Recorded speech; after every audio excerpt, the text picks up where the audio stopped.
জন্ম একটা মিরাকেল, তাই না? দিনটা ছিল আমার কাছে খুব স্পেশাল। আমাদের গরুটি জন্ম দিয়েছে একটি সুন্দর বাচ্চার। আজ আমাদের গরুর বাচ্চাটি পৃথিবীর আলো দেখল।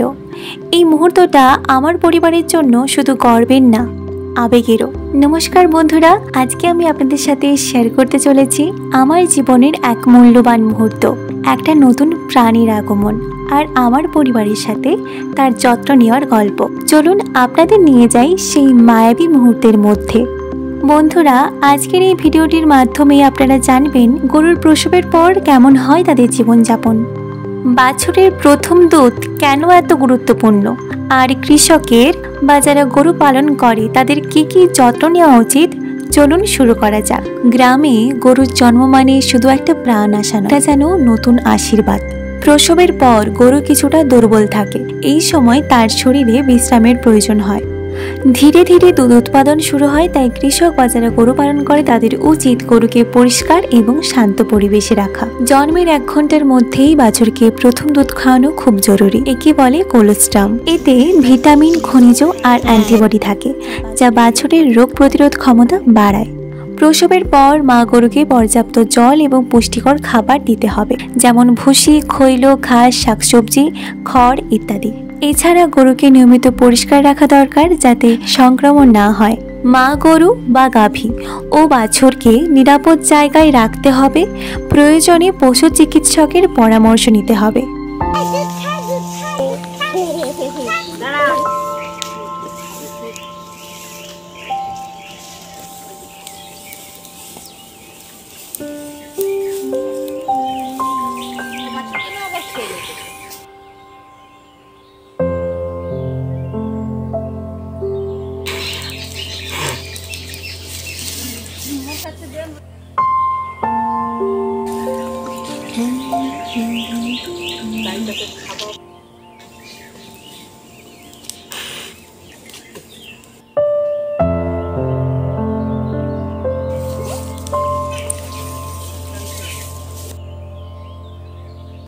পরবর্তীকালে গরুর শরীর যদি দুর্বল হয়, তাহলে বাড়তি ভিটামিন বা মিনারেল সাপ্লিমেন্ট দেওয়া হয়ে থাকে। এই যে দেখছেন আমার মা এখানে কিভাবে বাচ্চাকে পরিষ্কার করে আগুন জ্বালিয়ে গরম রাখছে চারপাশ, সবই বাচ্চার স্বাস্থ্য ও নিরাপত্তার জন্য। আপনারা এও দেখতে পেলেন কয়েকটা গোটা গোলমরিচের দানা লাউ পাতাতে মুড়ে সেটিকে মা গরু বা গাভীকে খাইয়ে দেওয়া হয়েছে। তারপর কয়েকটা গোটা গোলমরিচের দানা মা মুখে চিবিয়ে মুখ থেকে সেই গরম গোলমরিচের ধোঁয়া বাছুরের কানে দিয়েছে, যাতে করে মা গাভী এবং বাছুরের শরীরের উষ্ণতা বজায় থাকে এবং ঠান্ডা লাগার সম্ভাবনা কমে যায়। অপরদিকে ঝিনুকের একটি খোলস দিয়ে বাছুরের 4টি পায়ের নরম নরম নখগুলোকে কেটে দেওয়া হয়। পরবর্তীকালে যখন বাছুর বড় হয়ে যাবে এবং বাছুরের নখগুলি অত্যন্ত শক্ত হয়ে উঠবে, তখন কাজটি অসম্ভব হয়ে উঠবে। এটি এক ধরনের নিয়ম, যা সাধারণত আমাদের বাড়িতে প্রত্যেকবার আমাদের বাড়িতে যখনই একটা নতুন বাছুর আসে আমাদের পরিবারে, তখন মা গরু বা গাভী এবং তার বাচ্চার জন্য এই নিয়মটি করা হয়ে থাকে। এবং আমাদের বাড়িতে এই গরু পালনের প্রথাটি বিগত 35 থেকে 40 বছর ধরে চলে এসছে। আমরা চাই ও যেন সুস্থ থাকে, বড় হয়। এই বাছুরটা যেন ঘরের নতুন সদস্য।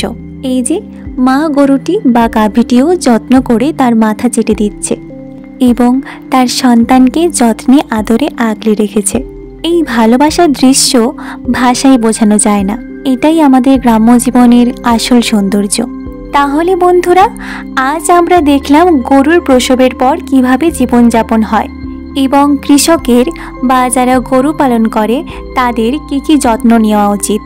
আশা করি ভিডিওটি আপনাদের ভালো লেগেছে। আপনারা যদি ভালোবাসেন প্রকৃতিকে, ভালোবাসেন জীবনের ছোট ছোট এই নিঃস্বার্থ মুহূর্তকে, তাহলে ভিডিওটিতে লাইক করবেন আর কমেন্টে জানাবেন এই বাছুরের জন্য একটি সুন্দর নাম। আর অবশ্যই চ্যানেলটা সাবস্ক্রাইব করে পাশে থাকবেন। লেটস ডার্জিলিং অনিতাতে এমন আরও ভালোবাসার গল্প পাবেন প্রতিবার।